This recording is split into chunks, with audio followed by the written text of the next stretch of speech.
တောင်ကြီးဘလော့ရဲ့အရှိအပီဆုံးမှာပေါ့နော်ရွှေညောင်ပင်ကြက်ပခောက်ဆွဲဆိုင်သွားစားတာ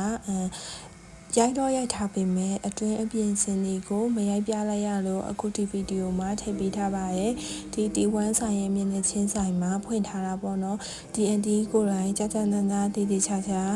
ပြင်ပေးတာပေါ့နော်အရန်စားလို့ကောင်းတယ်ကိုရီရောက်ပြီဆိုရင်ဒီရွှေညောင်ပင်ခောက်ဆွဲဆိုင်ရလဲသွားစားဖြစ်တယ်ပေါ့နော်အဲဒီနေ့မှာပဲဒီကန်ကြီးဆိုရဲ့မျိုးပတ်လေးကိုကိုရီသွားလဲဖြစ်ခဲ့ပေါ့နော်အဲဒီကန်ကြီးဆိုတဲ့မျိုးလေးကကိုရီရောက်ရင်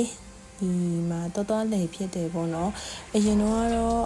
အစဆိုတော့ဒီလောက်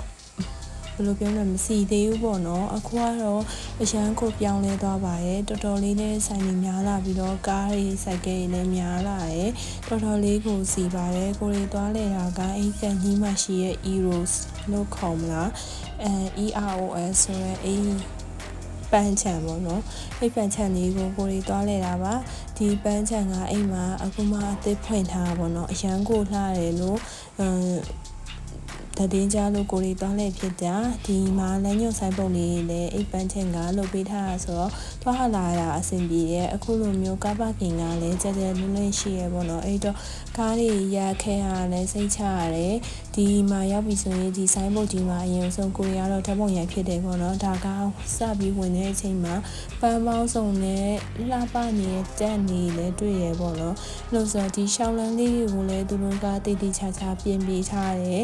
ဒီအပေါ်ကနေကြည့်လိုက်ရင်ဒီပန်းချံတွေမှာရှိရခရင်ရောင်လို့ဆန်ပေါ့နော်အဲ့ဒါဘာပန်းမျိုးစားလဲတော့မသိဘူးလက်ဗန်ဒါလိုမျိုးခရင်ရောင်ဆန်လေးတွေကိုသူတို့ကစိုက်ထားတာအရန်ကိုလှတယ်ဓာတ်ပုံလေးလည်းရိုက်ခဲ့ရပေါ့နော်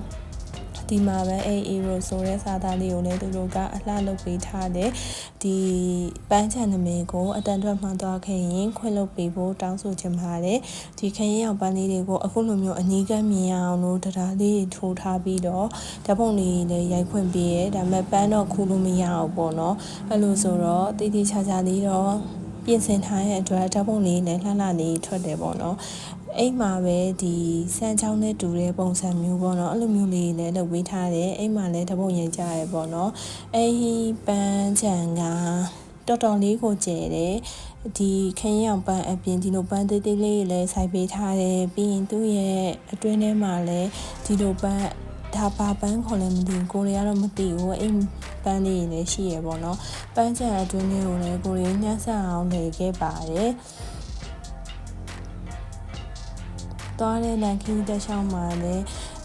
ကိုရီအထူးဆန်းပေါ့နော်ဒီမှာဆိုရင်ဘယ်ဘက်သွားမလားညာဘက်သွားမလားအဲ့လိုမျိုးလေးလည်းဖြစ်ပါတယ်အပေါ်မှာလည်းစက်ကြလေးနဲ့လှပအောင်ဒီလိုဘက်ကပြင်ပေးထားတဲ့အတွက်ဓာတ်ပုံရရတာတော်တော်ကိုလှရဲ့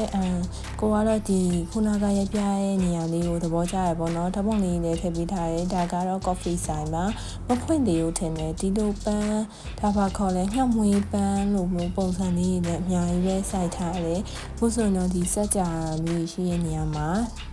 အိတ်တက်တဲ့မှာလည်းဒီလိုတန်းပုံစံလေးလည်းထိုးပြီးတော့အိမ်မှာဆိုရင်အလားတပုံရနေကြတဲ့လူတွေအများကြီးပဲပေါ့နော်ကိုလေးဆိုရင်များလုံးတော့တပုံရိုက်ဖို့အချိန်မရလို့မရိုက်ခဲ့ရပါဘူးဒီကအပြင်ဆင်းတဲ့နိုင်မှာလည်းဒီလိုပန်းလေးတွေစိုက်ပေးထားတယ်လုံးဝပန်းချံလေးကိုသွားပြီးတော့အမောလေးပြေးသွားရဲ့ 5 ပေါ့နော်အဲ့လိုမျိုးရတယ်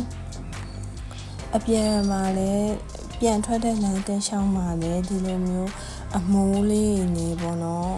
လောက်ပေးထားတာတော်တော်ကိုလှတယ်အိတ်ဝင်ပေါက်မှာပဲ